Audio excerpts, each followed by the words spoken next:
আসসালামু আলাইকুম।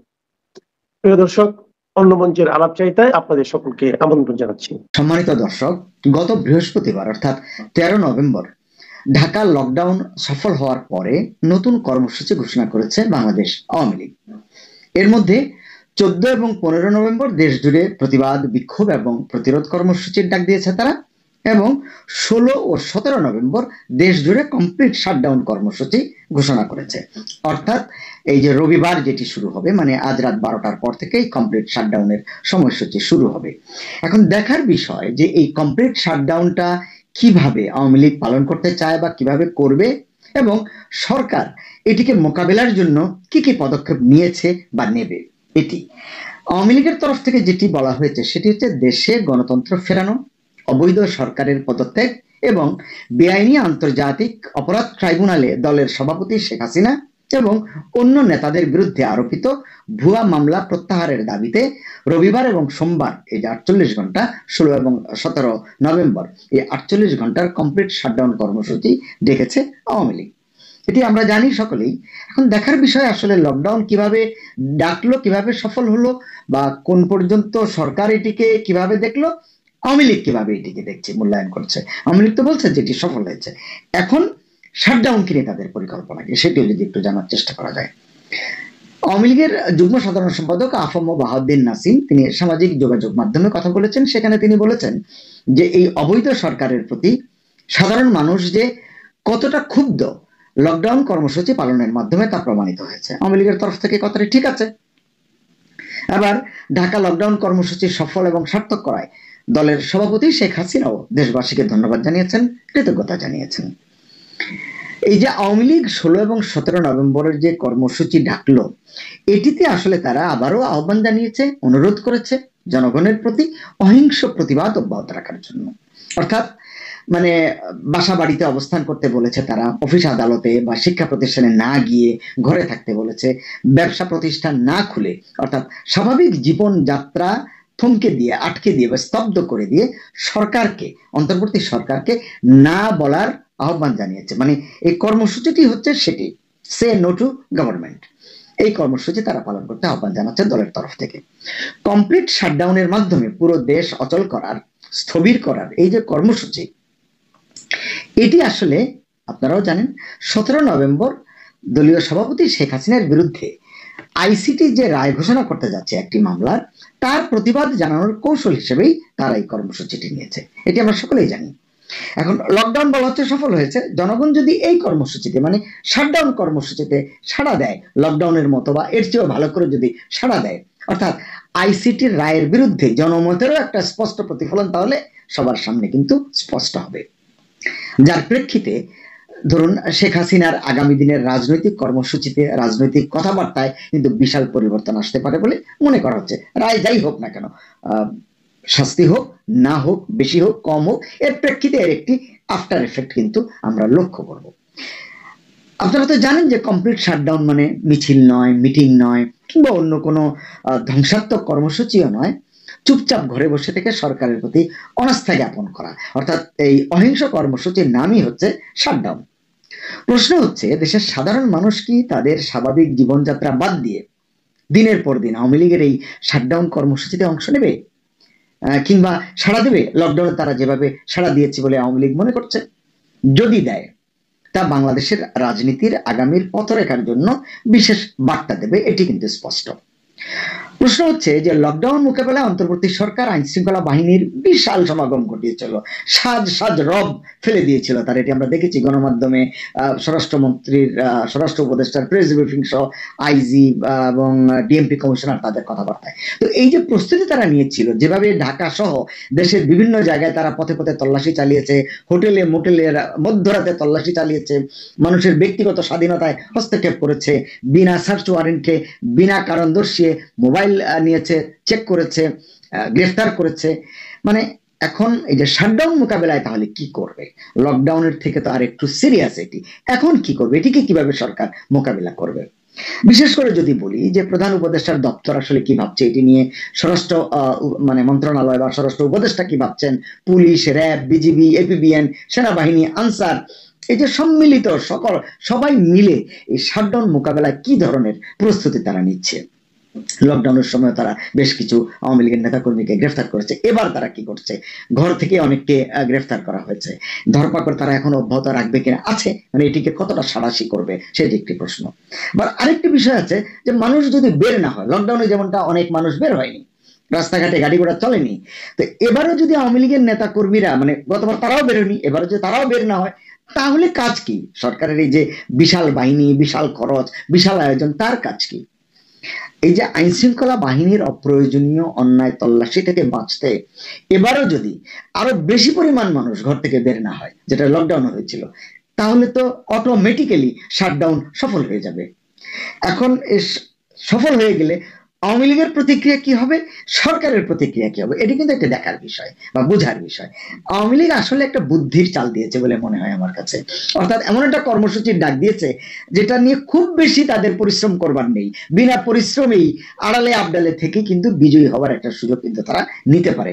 এটা সরকারের জন্য কিন্তু একটু নেতিবাচক, কারণ আওয়ামী লীগ একটা নিষিদ্ধ কার্যক্রম, নিষিদ্ধ একটি দল, তারা এইভাবে তাদের কর্মসূচি সফল হয়ে যাচ্ছে, মানুষ ইচ্ছায় হোক অনিচ্ছায় হোক রেসপন্স করছে, এটি কিন্তু সরকারের জন্য খুব একটা ইতিবাচক কিছু নয়। 13 নভেম্বর লকডাউনের সময় আমরা কি দেখেছি, যে সরকারের যে আইন শৃঙ্খলা রক্ষাকারী বাহিনীর পাশাপাশি সরকারের মিত্র কিছু রাজনৈতিক দল তারাও কিন্তু আওয়ামী লীগকে ঠেকাতে রাজপথে সক্রিয় ছিল, মিছিল করেছে, দফায় দফায় এখানে ওখানে সমবেত হয়েছে, এবারও হয়তো তারা থাকবে এমনটাই তো শোনা যাচ্ছে। কিন্তু আমার প্রশ্ন হচ্ছে, তারাই বা মানে এই মিত্র রাজনৈতিক শক্তিরই বা এক পেশে মিছিল করে যদি আওয়ামী লীগ না নামে, সরকারকে তারা কতটা সাহায্য করতে পারবে, কি সাহায্য করবে? আসলে আমি তো বলবো যে লকডাউনে যে এই মিত্র রাজনৈতিক শক্তির লোকজন মাঠে ছিল, রাজপথে ছিল, এটি তো সরকারের জন্য লাভের বদলে ক্ষতি করেছে বলে আমার মনে হয়। কারণ মানুষ দেখেছে, মানুষ জেনেছে কতিপয় রাজনৈতিক শক্তি, ক্ষেত্র বিশেষে মব বাহিনী নিজেরাই কিন্তু ঢাকা অবরুদ্ধ করেছিল, তারা আওয়ামী লীগের কার্যালয়ে হামলা চালিয়েছে। এটি এর আগে আওয়ামী লীগের কেন্দ্রীয় কার্যালয়ে 5 আগস্টের পরে আক্রমণ করা হয়েছে, ভাঙচুর করা হয়েছে, অগ্নিসংযোগ করা হয়েছে, এবারেও আবার করা হয়েছে। এই সময় র্যাবের সুসজ্জিত কিছু সদস্য দাঁড়িয়ে দৃশ্য দেখেছেন, এমন ছবি আমরা দেখেছি। তারপরে তারা বিভিন্ন জায়গায় মিছিল নিয়ে শোডাউন করেছেন, কেউ কেউ ককটেল ফাটিয়েছেন এমন অভিযোগ পাওয়া যায়, কেউ বাসে আগুন ধরিয়েছেন। সামাজিক যোগাযোগ মাধ্যমে দেখেছি যে পুলিশের পোশাক পরা এক ভদ্রলোক, একজন পুলিশের সদস্য, তিনি ককটেল ছুড়ে মেরেছেন। এই যে বিষয়গুলো, আবার দেখা গেছে কোনো কোনো রাজনৈতিক দলের নেতাদেরকে ক্রিকেট ব্যাট হাতে নিয়ে রাজধানীতে ঘুরে বেরিয়েছেন, আওয়ামী লীগের নেতাকর্মীদের পেলে তারা মারবেন, এইরকম তাদের উদ্দেশ্য ছিল। এগুলোকে আমি মনে করি সরকারের আসলে ভুল পদক্ষেপ, এগুলো শুধরানো দরকার। তাই প্রশ্ন, এবারও কি এমন কিছুই ঘটবে? যদি হয়, এটা সরকারের জন্য খুব একটা ভালো ফল বয়ে আনবে না। তাই ভেবে দেখা দরকার, এভাবে সফল হয়ে আওয়ামী লীগ বা কি অর্জন করবে, মানে মানুষ ঘরে বসে থাকবে, আওয়ামী লীগ সফল হয়ে যাবে, এই সাফল্য থেকে আওয়ামী লীগ কি কতটা অর্জন করতে পারবে, কিংবা আওয়ামী লীগ সরকার কিবা কতটা বিপাকে ফেলতে পারবে, মানে এই সাফল্য দিয়ে কি আসলে সরকারকে খুব বেশি চাপে ফেলা যাবে? এই কারণেই অনেকে জানতে চান বা জানতে চাইছেন, এই অহিংস কর্মসূচি, শাটডাউন বলি, লকডাউন বলি বা ইত্যাদি ইত্যাদি, এটা কতদিন চালাবে আওয়ামী লীগ, কয়বার ডাকবে, এরপর আসলে কি করবে আওয়ামী লীগ? এবং তারা বলছেন যে কর্মসূচি যদি এভাবে দীর্ঘ হতে থাকে, তাহলে তো দৈনন্দিন খেটে খাওয়া মানুষগুলো কিন্তু সমস্যায় পড়বেন, তারা কয়দিন ঘরে বসে থাকবেন, তাদের তো রুটি রুজির ব্যাপার আছে। আবার আওয়ামী লীগের তরফ থেকে এই পর্যন্ত এই ইস্যুতে যেটি জানা গেছে, তা হলো তারা কর্মসূচি চালাতেই থাকবেন, নাম হয়তো বদল হবে, ধরন হয়তো পাল্টাবে, কর্মসূচি তারা চালাতে থাকবেন। কারণ তাদের যে ভঙ্গি, তাদের যে মনোভাব, সেটি থেকে মনে হচ্ছে ইউনূস সরকারের পতন না হওয়া পর্যন্ত আওয়ামী লীগ আন্দোলনের রশি আর আলগা করতে চায় না। কিন্তু এর ভিতরে তার সামনে নির্বাচন আছে, যদি নির্বাচন হয় ফেব্রুয়ারিতে, তাহলে নির্বাচন নিয়ে আওয়ামী লীগ কি ভাবছে, সেটিও তো একটি গুরুত্বপূর্ণ প্রশ্ন। সরকারকে যদি তারা দ্রুততম সময়ের ভিতরে বাধ্য করতে না পারে, তাহলে তো তাদের যে কার্যক্রম নিষিদ্ধ আছে এটি প্রত্যাহার হবে না, তাদের যে নিবন্ধন স্থগিত হয়েছে সেটিও প্রত্যাহার হবে না। তাহলে এইরকম শাটডাউন লকডাউন করে আওয়ামী লীগ সত্যি সত্যি কতটা অর্জন করতে পারবে? কারণ এটি যদি তাদের চূড়ান্ত যে সাফল্য, অন্তর্ভুক্তিমূলক নির্বাচনের ব্যবস্থা করতে বাধ্য করা অন্তর্বর্তী সরকারকে, এবং সেই নির্বাচনে আওয়ামী লীগ যদি অংশ নিতে না পারে, তাহলে আওয়ামী লীগের জন্য এই মুহূর্তে রাজনৈতিক ফায়দাটা কি? আরেকটি বিষয় আছে, কেউ কেউ এমন বলছেন, যদি এই সময়ের ভিতরে এই আন্দোলনের পাশাপাশি আওয়ামী লীগ অন্তর্বর্তী সরকারের উপরে কোনো আন্তর্জাতিক চাপ বাড়াতে পারে, আন্তর্জাতিক চাপের কারণে বাধ্য হয়ে যদি সরকার তার সিদ্ধান্ত বদলায়, সেটি আওয়ামী লীগের জন্য ইতিবাচক হতে পারে। তো আমরা কি দেখছি? আমরা দেখছি যে ইউনূস সরকার বিশাল আয়োজন, বিশাল পরিকল্পনা, প্রকাশ্য অসংখ্য লোকবল, অস্ত্রবল সবকিছু জোগাড় করেও তারা আওয়ামী লীগের লকডাউন কর্মসূচি থামাতে পারেনি বা ব্যর্থ করতে পারেনি। লকডাউনের কর্মসূচিটা কি ঠিক মতো বুঝে উঠতে পেরেছিল সরকার? এই প্রশ্নটি কিন্তু অনেকে করছেন। বা সরকারের মিত্র রাজনৈতিক দলের লোকেরা কি বুঝতে পেরেছিল? কারণ আওয়ামী লীগ তো মাঠে নামেনি, এটি তারাও বলছে, সরকারও বলছে। এটাকেই আসলে সরকার তাদের সাফল্য হিসেবে দেখছে। এখন লকডাউন মানে তো অহিংস আন্দোলন, অহিংস অসহযোগ আন্দোলন। সাধারণ মানুষ ঘরে বসে থেকে নীরবে নিভৃতে এটিকে সফল করে তুলেছে। এই কারণেই লকডাউনে ঢাকার রাস্তাঘাট ছিল অপেক্ষাকৃত ফাঁকা, জায়গায় জায়গায় আইন শৃঙ্খলা বাহিনীর তোড়জোড় ছিল, সরকারের মিত্র রাজনৈতিক দলের অতি উৎসাহী কিছু কর্মীর কিছু কাজকর্ম ছিল, যেটা বললাম এতক্ষণ। এছাড়া সাধারণ মানুষ আসলে সেভাবে রাস্তায় নামেনি। আবারও যদি সরকারি শাটডাউনকে ঘিরে এই 48 ঘন্টাকে মোকাবেলা করতে গিয়ে সরকার যদি আবারও এমন ভুল করে, তাতে আওয়ামী লীগের একটা লাভ আছে। সেটা কি? আওয়ামী লীগ আরো আত্মবিশ্বাসী হয়ে উঠবে এবং পক্ষান্তরে সরকার ক্রমশ তার নিয়ন্ত্রণ হারাতে থাকবে। আওয়ামী লীগ মন থেকে শক্তি পাবে আর সরকার মন থেকে দুর্বল হয়ে যাবে। তারপরে বলবো, আওয়ামী লীগ যতই দাবি করুক, বিশ্লেষকরা যতই বলুন না কেন লকডাউন সফল হয়েছে, আমি বলবো এটি একপেশে মতামত। কেন? সরকারের বক্তব্যটি একটু শোনা দরকার, কারণ সরকার কি ভাবছে এই বিষয়ে সেটা অত্যন্ত গুরুত্বপূর্ণ। এক্ষেত্রে আমি প্রধান উপদেষ্টার প্রেস সচিবের দু একটি কথা আপনাদেরকে বলতে পারি, আমার কাছে খুবই মজার বিষয় মনে হয়েছে। কারণ প্রধান উপদেষ্টার প্রেস সচিব যে কথাগুলো বলেন, এটিকে ধরে নিতে পারি আমরা প্রধান উপদেষ্টারও মনোভাব বা তার মনের কথা এটি ধরতে পারি। প্রেস সচিব শফিকুল আলম বলেছেন, কোট আনকোট, কার্যক্রম নিষিদ্ধ আওয়ামী লীগ এখন ফেসবুক ভিত্তিক প্রতিবাদী দলে পরিণত হয়েছে, যার মাঠে প্রকৃত সাংগঠনিক শক্তি খুব কম। এই বাস্তবতা বিবেচনা করে আসন্ন নির্বাচনে আওয়ামী লীগের পক্ষে কোনো অস্থিরতা বা বিঘ্ন সৃষ্টি করার সম্ভাবনা অত্যন্ত ক্ষীণ। মানে তাদের ভয়ের জায়গায় এটা যে নির্বাচনে কোনো বাগড়া আওয়ামী লীগ লাগায় কিনা, এটি বোঝা যাচ্ছে। আর এদিকে মজার বিষয় কেন বললাম? কারণ হচ্ছে যে এই কথাগুলো শফিকুল আলম নিজেও লিখেছেন ফেসবুক পোস্টে। যাই হোক, শফিকুল বলেছেন আওয়ামী লীগ দীর্ঘদিন ধরে দাবি করে আসছে যে তাদের একটি বিস্তৃত তৃণমূল নেটওয়ার্ক আছে। কি আছে না আছে এটি কিন্তু সকলেই জানেন। এবং শফিকুল বলছেন এই যে তৃণমূল নেটওয়ার্ক, যা যে কোনো নির্বাচন ব্যাহত করার মতো শক্তিশালী, এটি আওয়ামী লীগ বলতে পারে, নাও বলতে পারে, শফিকুল নিজেও ভাবতে পারেন।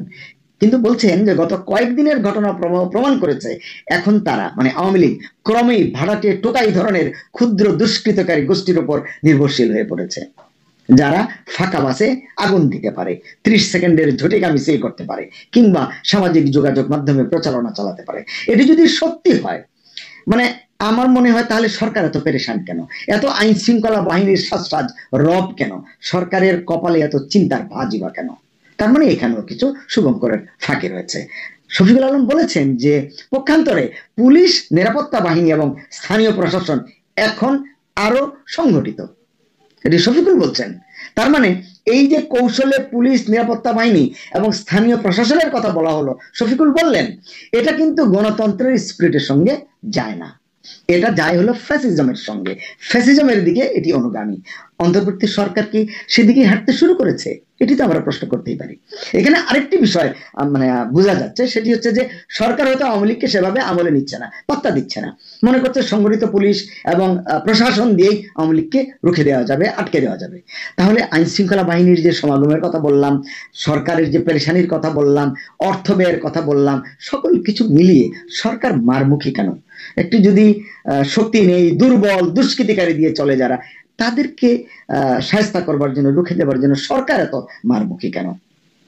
এই যে মারমুখী মনোভাব সরকারের, এটি বা এর ভবিষ্যৎ ফলাফল বা প্রতিক্রিয়া কিন্তু ভালো নয়, সেটা কিন্তু মনে রাখতে হবে সরকারকে। সবার শুভবুদ্ধির উদয় হোক। বাংলাদেশের রাজনৈতিক বাস্তবতায় মোহাম্মদ ইউনূস যতই চেষ্টা করুন, শেখ হাসিনা তাকে বারবার পরাজিত করে দিচ্ছেন। যতবার জুলাই সন্ত্রাসীরা শেখ হাসিনাকে কিংবা তার দল আওয়ামী লীগকে থামিয়ে দেওয়ার চেষ্টা করছে, ততবার যেন বহুগুণ বেশি শক্তি নিয়ে তারা জ্বলে উঠছে।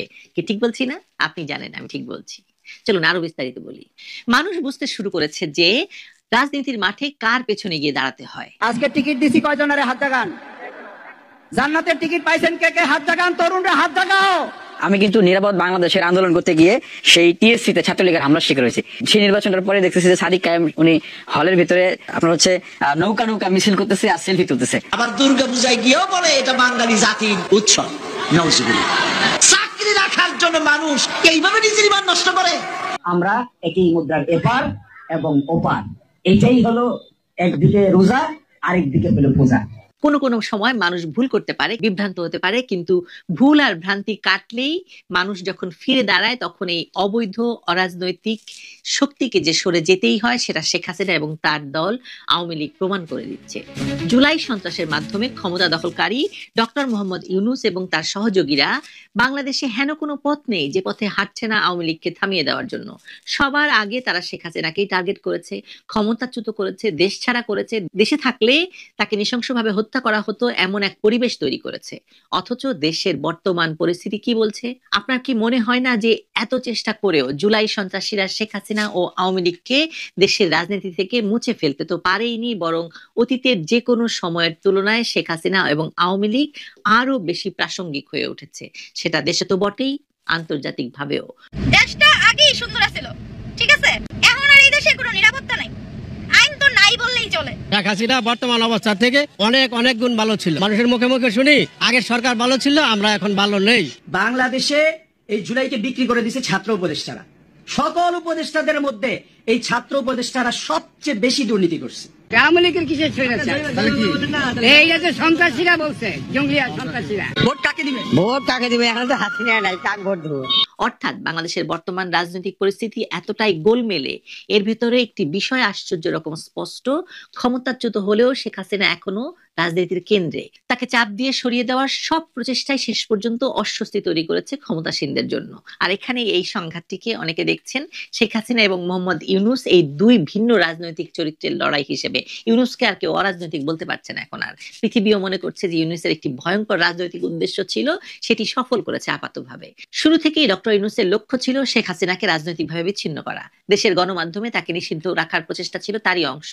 এরপর যখন দেখা গেল বিদেশেও তিনি কথা বলার সুযোগ পাচ্ছেন, তখন সরকার দিল্লিতে অবস্থানরত শেখ হাসিনার সাক্ষাৎকার বন্ধ করতে ভারতকে পর্যন্ত অনুরোধ জানিয়েছে, ভারতের রাষ্ট্রদূতকে পররাষ্ট্র মন্ত্রণালয়ে তলব করে। কিন্তু মজার ঘটনা হলো এই তলবের পর দিনই শেখ হাসিনা বিবিসিকে সাক্ষাৎকার দিলেন। তিনি সেখানে পরিষ্কার জানিয়ে দিলেন মানবতা বিরোধী অপরাধে তার বিরুদ্ধে যে মামলা চলছে তা রাজনৈতিক প্রতিহিংসা ছাড়া আর কিছু নয়। তিনি আন্তর্জাতিক আদালতের বিচার চেয়েও আরো একবার সেই বার্তাকে শক্ত করলেন।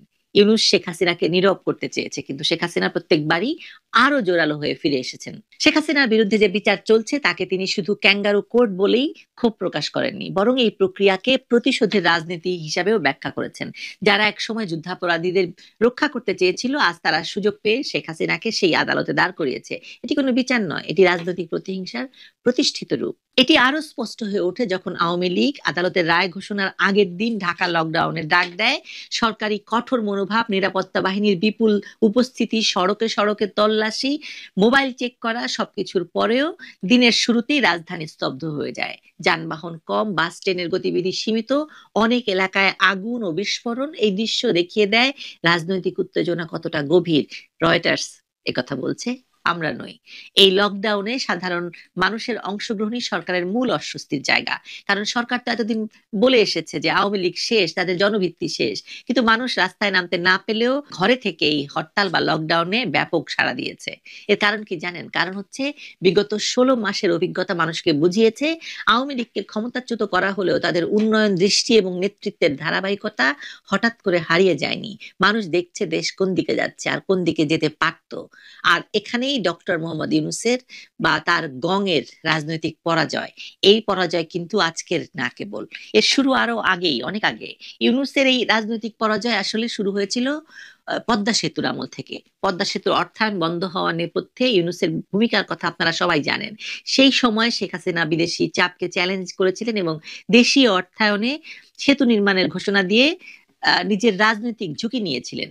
সেতু দাঁড়িয়ে গেছে। ইউনূসের বিরুদ্ধে এটি ছিল শেখ হাসিনার প্রথম বিজয়। এরপর ইউনূসের বিরুদ্ধে শ্রম আইনের মামলায় দণ্ড ঘোষণাকে চাইলেও আপনি দ্বিতীয় পর্বের ঝটকা হিসেবে দেখতে পারেন। আরেকটি মামলা যাতে ইউনূসের শাস্তি হতোই, যাতে তাকে জেলে যেতে হতো, সেই মামলার রায় ঘোষণার দিনই ইউনূস ক্ষমতা দখল করে, শেখ হাসিনাকে ক্ষমতাচ্যুত করে এবং পরে সেই মামলা থেকে সে অবৈধভাবে খালাস পায়, কারণ আদালত ততক্ষণে তারা দখল করে নিয়েছে এবং নিজেদের শয়নকক্ষ বানিয়ে ফেলেছে। তাহলে এখনকার পরিস্থিতি হলো ইউনূসের জন্য তৃতীয় ধাক্কা, এবং এটি হয়তো সর্বশেষ ধাক্কা, যেখানে ক্ষমতা হাতে নিয়েও ইউনূস রাজনৈতিক স্থিতি আনতে পারছেন না। তার প্রতিটি প্রচেষ্টা শেখ হাসিনাকে নীরব করা, আওয়ামী লীগকে ভেঙে দেওয়া, গণমাধ্যম নিয়ন্ত্রণ, বিদেশি রাজধানীতে উদ্বেগ সৃষ্টি, সবই একটি বড় রাজনৈতিক অস্বস্তি থেকে জন্ম নিচ্ছে। আল জাজিরার মতো শেখ হাসিনার কট্টর সমালোচক গণমাধ্যমও স্বীকার করছে যে আওয়ামী লীগ আবার জনমনে স্থান করে নিচ্ছে এবং শেখ হাসিনা আজও রাজনৈতিক বাস্তবতায় সবচেয়ে বড় শক্তি। ক্ষমতাচ্যুত হলেও শেখ হাসিনা শুধু বেঁচে নেই, তিনি রাজনীতির কেন্দ্রে টিকে আছেন, প্রতিপক্ষের প্রতিটি চাপের সামনে প্রতিবারই নতুন ভাবে উঠে দাঁড়াচ্ছেন। শেখ হাসিনা এখনো আগের মতোই প্রভাবশালী, দৃঢ়, আর তার প্রতিপক্ষ যতই কৌশল করুক বারবার তাদেরকে পরাজিত করে দিচ্ছেন তিনি। দীর্ঘ টানাপোড়েনের পর এখন বাংলাদেশের রাজনৈতিক আঙিনা একটি বড় সত্য পরিষ্কার, শেখ হাসিনাকে থামানোর প্রতিটি চেষ্টা শেষ পর্যন্ত তার পক্ষেই প্রতিক্রিয়া তৈরি করেছে। তার উপস্থিতি, তার বক্তব্য, তার দল, এমনকি তার বিরুদ্ধে গঠন করা আইনি প্রক্রিয়া সবই আজ বিরূপভাবে ক্ষমতাসীনদের পাল্টা আঘাত করছে, ফিরে আসছে তাদের দিকে। এ কারণে আজকের রাজনৈতিক প্রশ্নটা খুব সরল। রাষ্ট্র ক্ষমতার মালিকানা থাকা মানে কি রাজনৈতিক বিজয়? অবশ্যই নয়। বাংলাদেশের সাম্প্রতিক ঘটনাবলী ইঙ্গিত দেয় সেটা যে নয়। ক্ষমতা পরিবর্তন হয়েছে কিন্তু প্রভাবের কেন্দ্র এখনো বদলায়নি, এখনো সেটা শেখ হাসিনাতেই আছে। আপনি বিশ্বাস করেন না? আপনিও বিশ্বাস করেন, আমি জানি আপনি সেটা বিশ্বাস করেন। ভালো থাকবেন সবাই।